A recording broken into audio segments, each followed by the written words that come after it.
all right. Well, welcome to another edition of Marilyn's Cafe Society Radio Show, everybody, right here at 1340 WJOL, WJOL.com. And, of course, I am Marilyn.com. 3:32 is our time on this Saturday, the first Saturday in the month of March 2014. In fact, it's the first day in March, Women's History Month, and all month long we'll be profiling and highlighting women in history. In fact, because things kind of got turned upside down with the show late in the week, we had to reschedule the planned show.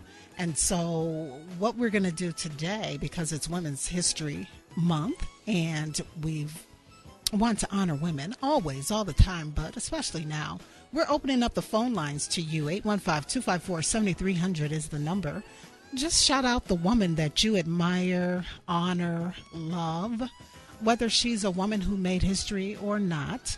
815-254-7300 is the number. You can also do it on Facebook. I'll get there in a second, as well as Twitter. And so, the show is going to be spotty because I spent all my time socializing with the 20-somethings here in the studio for the past couple of hours. Had a blast and a ball. We've been enjoying paczkis. You've heard of that, right? Paczkis. Those are those pastries that everyone indulges in right before or right during Mardi Gras, leading up to Fat Tuesday and all of that. And so we got ours from our friends over at Home Cut Donuts. Thank you so much. Ours was filled with strawberry and Bavarian cream.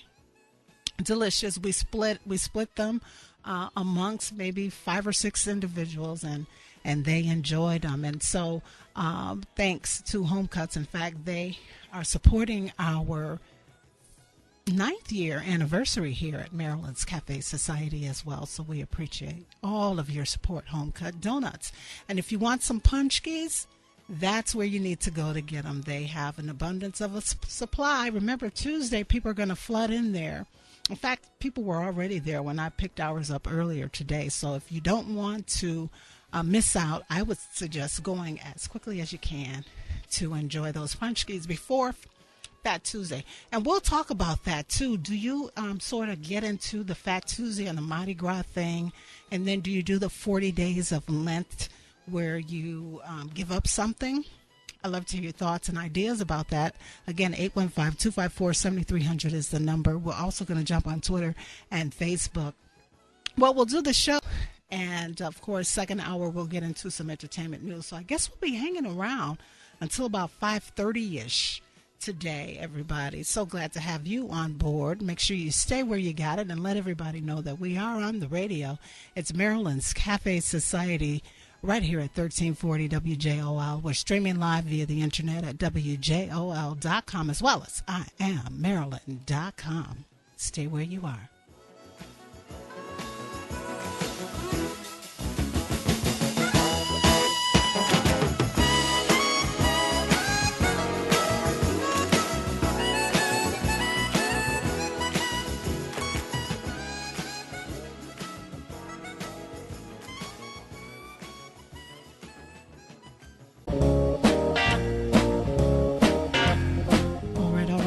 Welcome back to Maryland's Cafe Society Radio Show here at 1340 WJOL, WJOL.com. And, of course, I am Marilyn.com. Love this green onions, don't you?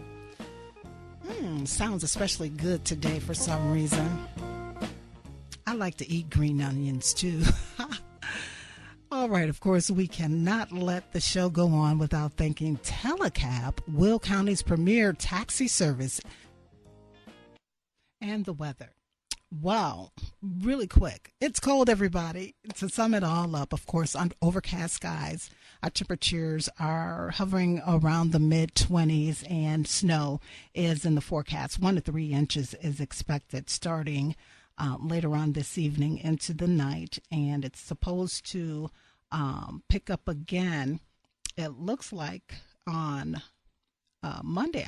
They were saying, the forecasters were saying initially that all through Sunday. Into Monday, we would get snow, but it looks like the forecast has changed just a bit. So that's some good news, right? All right. So again, we're hovering around the 25-degree mark, and it is about 25 right here at the WJOL studios. And so it's time for our totally local news. And this one came out earlier today. In fact, our WJOL news director, Steve Brandy, stopped by to share this with us here. 1340 WJOL has been informed that Silver Cross Foundation Board of Directors Chairman Robert Bob Regina has passed away. Now, Regina was also a chairman of the Rialto Square Theater Foundation Board as well as the Rialto's Authority Board. He was the founder and owner of Regina and Associates. In other total local news, there has been, this story broke earlier in the week regarding Evergreen Terrace. Of course, this all went down in the city council meeting that took place this past Tuesday, and Joliet City Councilman Bob Odekirk sort of kicked things off because he felt that the council had been kept in the dark about what was going on with the Evergreen Terrace lawsuit. And Evergreen Terrace has been a long problem in the city of Joliet. It was built in the late 1960s as an urban renewal project. The complex was built to replace 19th century buildings that were built in the city's early years. It was a federally funded project to help low-income residents seek a decent place to live here in the city of Joliet.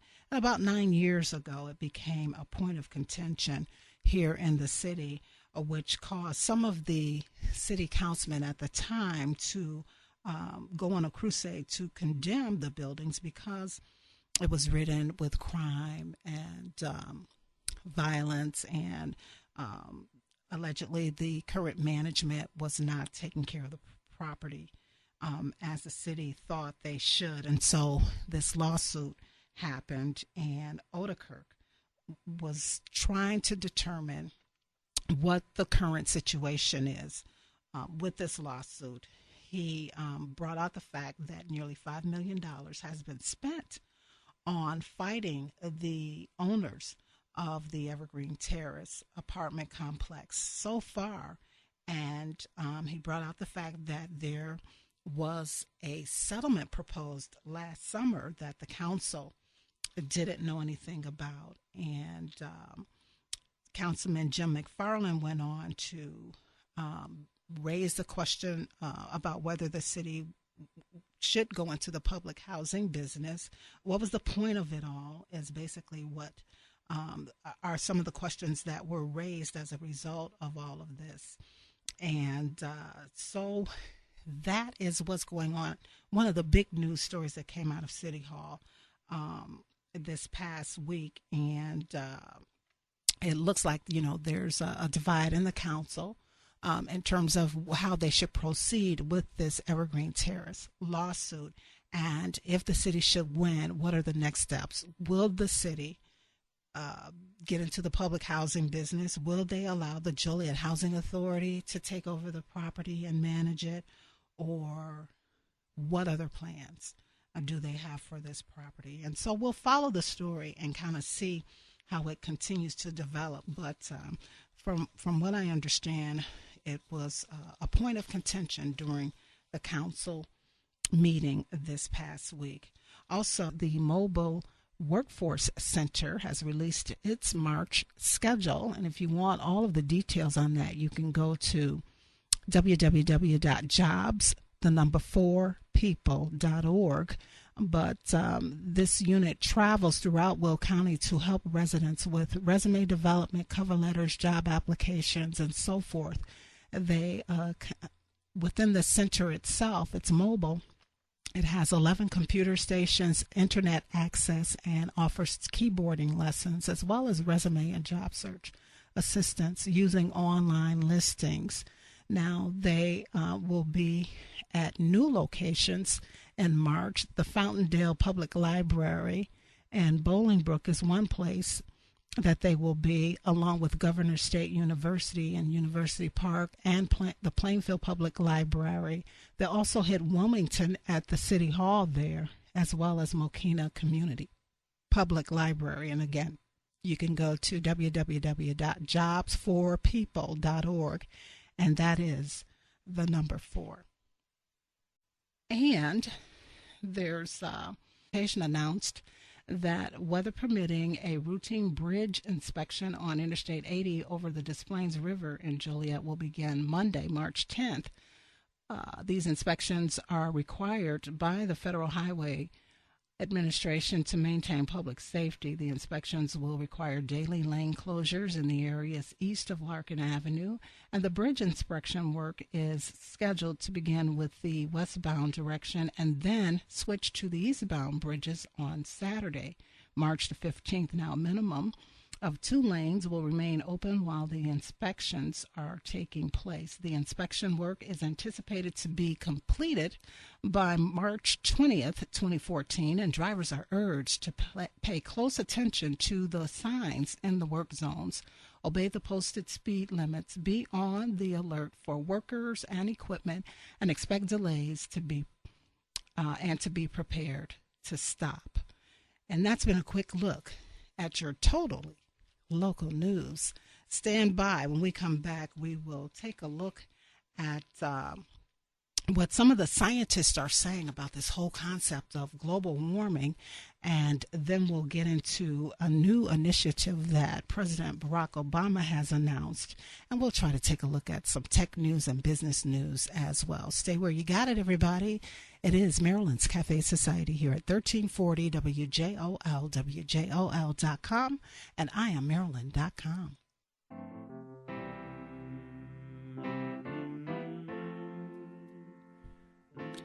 And welcome back to the show. Welcome back to Maryland's Cafe Society right here at 1340 WJOL, WJOL.com, and I am Marilyn.com as we approach the 4 o'clock hour. That's right. In case you're just tuning in, we've been on since about 3:30.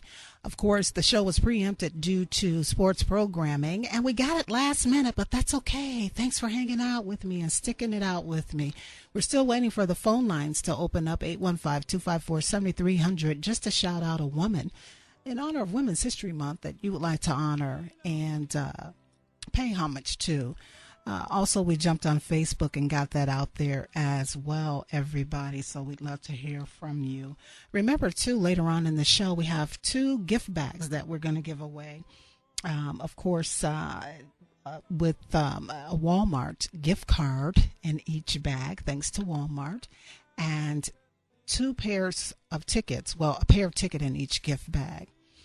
To the production of Queenie Pie. Remember, we talked about that last time we were on the air. Queenie Pie is an opera that was composed by the late, great Duke Ellington. And so it's here in Chicago at the Harris Theater. The previous performances had been canceled or delayed due to some issues that were going on at the theater, but we do have new dates.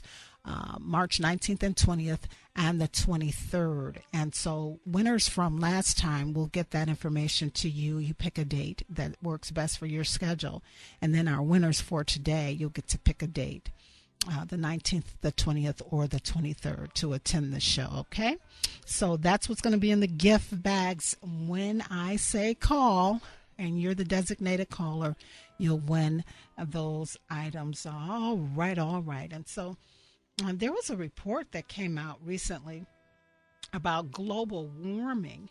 It came from the NOAA, and of course, we all know that global warming is a real thing, and this sort of confirms it. But the report said that the global temperatures for the month of January of this year have been the warmest since 2007. And I know we're all in the Midwest here scratching our heads saying, how could that be? Because we've been experiencing some of the coldest weather that we've had in a very long time. And so here's Well, I'm not sure if it's a good enough explanation for you, but the whole idea of global warming is basically a symptom of climate change, according to our scientist over at the NOAA. But for most of us, global warming is the warming means that the entire planet is warming, and it is not a symptom that we can actually see. The symptom we see is often more like weather weirdness, right? For some areas of the world, that may mean a future marked by more rain and stronger hurricanes, while others may become hotter and drier. And the scientists are also saying that they are currently evaluating whether climate change had anything to do with the late fall tornadoes that tore through this state in Illinois and the Midwest last year. Remember that? They're also are exploring to see to what extent climate change may be involved in the Arctic air outbreaks buffeting the United States. And so these are, certainly some good explanations for what many of us have been scratching our head about, the Arctic polar like temperatures that we've been experiencing here in the Midwest and all of the snow. And then, of course, folks out in California, well, they say it never rains in Southern California anyway, but they've been in a drought, and now they're dealing with a whole lot of rain right now. And so, weirdness has been happening. But if you remember your geography class, yes, we have we know that there's 7 continents, but if you recall at all, remember that years and years and years and years ago, Earth was basically Pangea. The land masses was called Pangea. Everything was one big land mass, and then as the plates under the water began to move, the continents started to form and break apart and so forth and so on. And so here's my thinking. I think that the land masses are still moving. The continents are still moving. And what may happen eventually is it's all going to come back together into one huge landmass, but of course without a whole lot of destruction. And I know that we probably won't be around to experience it, but that's just my thought, everybody. All right, well, it's just about time for ABC News. And when we come back, we'll pick up where we left off and, of course, talk about President Obama's new initiative. Stand by. Will County's News Talk Sports, 1340 WJOL, Joliet.